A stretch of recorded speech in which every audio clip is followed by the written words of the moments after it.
ಪುನೀತ್ ರಾಜ್ಕುಮಾರ್ ಅವರು. ಇದನ್ನ ಯಾಕೋ ಇವತ್ತು ಇಲ್ಲಿ ಹೇಳಲೇಬೇಕು ಅನಿಸ್ತು. ಹಲವಾರು ಜನ ನನಗೆ ಜ್ಞಾಪಿಸ್ಬಿಟ್ರು ಅಪ್ಪ ಮಮ್ಮನ. ಸೊ ಆ ಕಾರಣಕ್ಕೆ ತಿಳಿಸ್ಬೇಕು. ಅವರಲ್ಲಿ ಒಂದು ಬಹಳ ದೊಡ್ಡ ವಿಷಯ ಇತ್ತು, ದೊಡ್ಡ ಗುಣ ಇತ್ತು.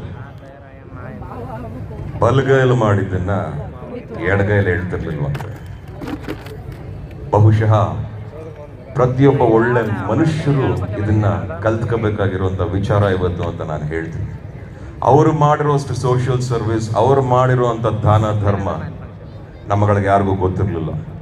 ಅದಕ್ಕೆ ಇವತ್ತು ನಾನು ಅವ್ರಿಗೆ ಹೇಳೋದು, ಅವರೆಲ್ಲೂ ಹೋಗಿಲ್ಲ, ನಮ್ಮ ಜೊತೆಗೆ ದೇವರಾಗೆ ನಮ್ಮ ಸುತ್ತಾನೇ ಇದ್ದಾರೆ ಅಂತ ನಾನು ಹೇಳ್ತೀನಿ.